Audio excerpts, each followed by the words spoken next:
Hello అందరికీ welcome to ఈకే talks. నేను మీ Anusha. So ఈరోజు అమావాస్య, పెద్ద అమావాస్య కాబట్టి సో అందరూ ఇంట్లో నైవేద్యాలు పెడుతుంటారు, కానీ మేము మాత్రం అలా పెట్టాము. సో అందుకని ఫుడ్ డొనేట్ చేద్దామని అయితే అనుకున్నాము.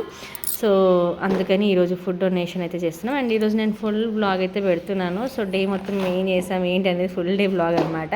కాబట్టి మిస్ అవ్వకుండా ఎండ్ వరకు వీడియోని కంప్లీట్గా చూడండి. అండ్ చూస్తున్న ప్రతి ఒక్కరికి చాలా చాలా థ్యాంక్స్ అండి. చాలామంది ఛానల్ని సబ్స్క్రైబ్ చేసుకోకుండా చూస్తున్నారు. సో ప్లీజ్ సబ్స్క్రైబ్ చేసుకొని చూస్తే మాకు చాలా మోటివేటింగ్గా ఉంటుంది అండ్ బూస్టింగ్గా ఉంటుంది. కాబట్టి సబ్స్క్రైబ్ చేసుకొని చూడండి. అండ్ ఇప్పటివరకు సబ్స్క్రైబ్ చేసుకున్న అందరికీ కూడా చాలా థ్యాంక్స్. సపోర్ట్ ఇస్తున్నందుకు కూడా చాలా చాలా థ్యాంక్స్ అండి. అండ్ ఈరోజు మేము ఫుడ్ డొనేషన్లో యాక్చువల్గా అయితే పెరుగన్నం లేదా పులిహోరన్నం అనుకున్నాము, కానీ అలా సింగిల్ ఫుడ్ కంటే ఏదైనా మంచి ఫుడ్ పెడితే తిన్న వాళ్ళు బ్లెస్సింగ్స్ ఇస్తే మనకు అది పుణ్యం. కాబట్టి నేను వెజ్ మీల్ అనుకున్నాను అనమాట, వెజ్ మీల్స్. సో అందుకని పప్పు, కర్రీ, పెరుగు, పాపడాలు, రైస్ ఇట్లా అనుకున్నాను. సో నాకున్న పనిలో మా చిట్టిది ఉంది కదా, ఇది ఇంకా డబుల్ పని యాడ్ చేస్తుంది అనమాట. సో అట్లా యాడ్ చేయకపోతే ప్రాబ్లం, యాడ్ చేస్తే కాదు. బట్ దాని అల్లరి నాకు చాలా ఇష్టం. అలా విసిగిస్తుంటే కూడా నేను చాలా ఎంజాయ్ చేస్తాను. ఐ డోంట్ నో వై, పెద్దదానికంటే కూడా చిన్నదాంతో ఉండే ఎంగేజ్ అనేది నాకు చాలా అంటే చాలా ఎంజాయ్ చేస్తాను. మదర్హుడ్ని కూడా చాలా లైక్ ఫుల్ ఫ్లెష్డ్గా నేను స్పెండ్ చేస్తున్నాను బేబీతో. అది నాకు మంచిగా అనిపిస్తుంది. అండ్ ఈరోజు సో ఈరోజైతే ఫుడ్ ప్రిపేర్ చేస్తున్నాను కదా. సో అక్కడ బ్యాక్ సైడ్ చూడండి, వంట అయితే స్టార్ట్ అయిపోయింది ఆల్రెడీ. పప్పు అయిపోయింది అండ్ రైస్ పెట్టేసినాను. సో అట్లా ఒకటి ఎట్లా కుదిరితే అట్లా వంట అయితే చేసేస్తున్నాను. సో మిస్ అవ్వకుండా వ్లాగ్ని కంప్లీట్ వరకు చూడండి. అండ్ ఇక్కడ వచ్చి నేను పప్పుకి పోపు వేస్తున్నాను.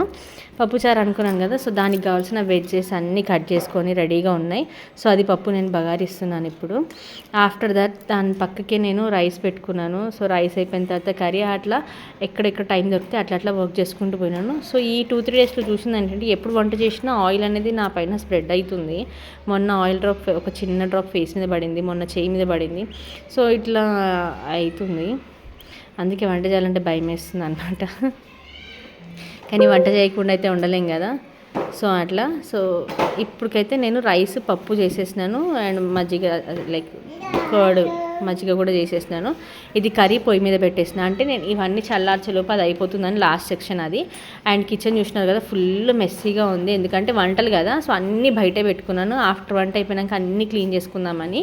అండ్ ఇక్కడ వచ్చేసి వంటలు అన్నీ ఫినిష్ అవ్వలేదు, లైక్ అయిపోయిన వాటికి నేను ప్యాకింగ్స్ అయితే స్టార్ట్ చేసినాను. కర్రీ ఒక్కటే అవుతుంది అంతే పెండింగ్లో. సో మజ్జిగ చారు ఏదైతే చల్లగా ఉంటాయో అవన్నీ నేను ప్యాక్ చేయడం స్టార్ట్ చేసేసినాను. మజ్జిగ చారు అయితే మనకి లైక్ మజ్జిగ అయితే చల్లగా ఉంటుంది కాబట్టి ఫస్ట్ అది ప్యాకింగ్ చేసేసినాము.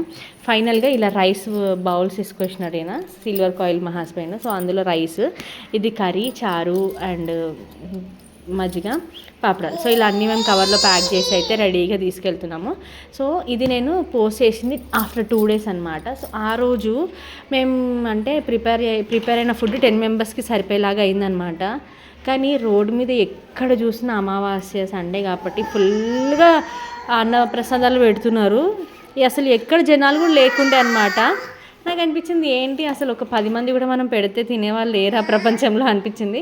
కానీ తర్వాత ముందుకెళ్ళి చూసుకుంటూ వెళ్తుంటే రోడ్ మీద అన్నప్రసాదాలు ఫుల్గా టెంట్స్ వేసి మరీ పెడుతున్నారు. సో ఓకే, అన్నప్రసాదాలు పెడుతున్నారు కాబట్టి అందరు అక్కడ తిని వాళ్ళు కడుపు నింపేసుకున్నారేమో అనిపించింది.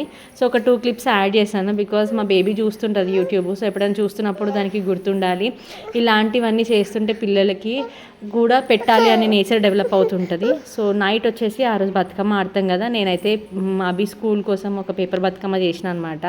అది కూడా నేను అప్లోడ్ చేసిన వీడియో, కావాలనుకుని ఒకసారి చూడండి. సో దానికి చిన్న బతుకమ్మని యాక్చువల్గా నేను పెద్దగా చేద్దాం అనుకున్నా. చూసినారు కదా మా ఇంటి ముందు వాళ్ళకం రోడ్స్ వేద్దామని తవ్వేసినారు. సో తవ్వుతున్నప్పుడు డ్రైనేజ్ అంతా పగిలిపోయి మొత్తం పెంట అసలు ఇంట్లో మాకు అసలు స్మెల్ ఫెస్టివ్ వైబే లేకుండా పోయింది. అండ్ ఇది వచ్చి ముగ్గు అండి, నేనే ఇంటి ముందు వేసుకున్నా. కొంచెం వైబ్ బాగుంటుంది, అది ట్రెడిషనల్గా లుక్ ఉంటుందని నేనే వేసాను అనమాట. నిజంగా లుక్ అయితే అవుట్పుట్ అయితే చాలా బాగా వచ్చింది. అండ్ మేము యాక్చువల్గా కిందకి వెళ్ళి మంచిగా రెడీ అయ్యి ఫుల్గా ఆడుకుందాం అనుకున్నాం. వర్షం అంతా స్పాయిల్ చేసింది. చూస్తున్నారు కదా మా వదిన వాళ్ళ డెడికేషన్ ఎంత స్ట్రాంగ్ ఉందంటే వర్షం పడ్డా సరే మేము ఇంట్లో ఆడుకుంటామని వాళ్ళు ఇంట్లో ఆడుతున్నారు. వర్షం మామూలుగా కాదు, ఒక రేంజ్లో పడ్డది మా ఏరియాలో అయితే. మరి మీ ఏరియాలో మీరు ఎట్లా బతుకమ్మ సెలబ్రేట్ చేస్తున్నారో కూడా మెన్షన్ చేయండి. సో ఫైనల్గా మేము ఏం చేసినామంటే సో మా పైన పిల్లలు వచ్చారు. మేమైతే మా ఇంటి ముందు ఇట్లా పెట్టుకొని నేను అవి చాలాసేపు ఆడినాం, అది రికార్డ్ చేయలేదు బికాస్ నేను శారీ అవన్నీ ప్రిపేర్ చేసి పెట్టుకున్నా. ఇంకా వెదర్ చూసి నాకు అసలు రెడీ అవ్వాలన్న ఇంట్రెస్టే పోయింది. మా అబ్బి అయితే ఎంత పర్ఫెక్ట్ స్టెప్స్ వేస్తుంది తెలుసా, నాకైతే అసలు అబ్బా ముచ్చట అనిపించింది.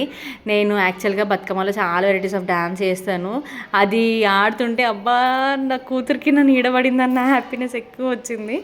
అండ్ ఫైనల్గా ఇట్లా పిల్లలతో బతుకమ్మ అయితే సెలబ్రేట్ చేసుకున్నా. సో మీరు వర్షంలో ఎట్లా సెలబ్రేట్ చేసుకున్నారో నాకు కూడా కొంచెం మెన్షన్ చేయండి కమెంట్లో. అండ్ అందరికీ దేవి నవరాత్రి శుభాకాంక్షలు అండ్ బతుకమ్మ శుభాకాంక్షలు. సో అందరూ హ్యాపీగా జరుపుకోవాలని మనస్ఫూర్తిగా కోరుకున్నాను. నా పేజ్ని ఇట్లానే ఫాలో అవుతూ లైక్ చేస్తూ సబ్స్క్రైబ్ చేసుకోండి ప్లీజ్ ప్లీజ్ ప్లీజ్. ఛానల్ని సబ్స్క్రైబ్ చేసుకొని చూస్తే నేను చాలా హ్యాపీగా ఫీల్ అవుతాను. అండ్ మీ సపోర్ట్ ఎప్పుడు ఇలాగే ఉండాలని కోరుకుంటున్నాను. Thank you so much.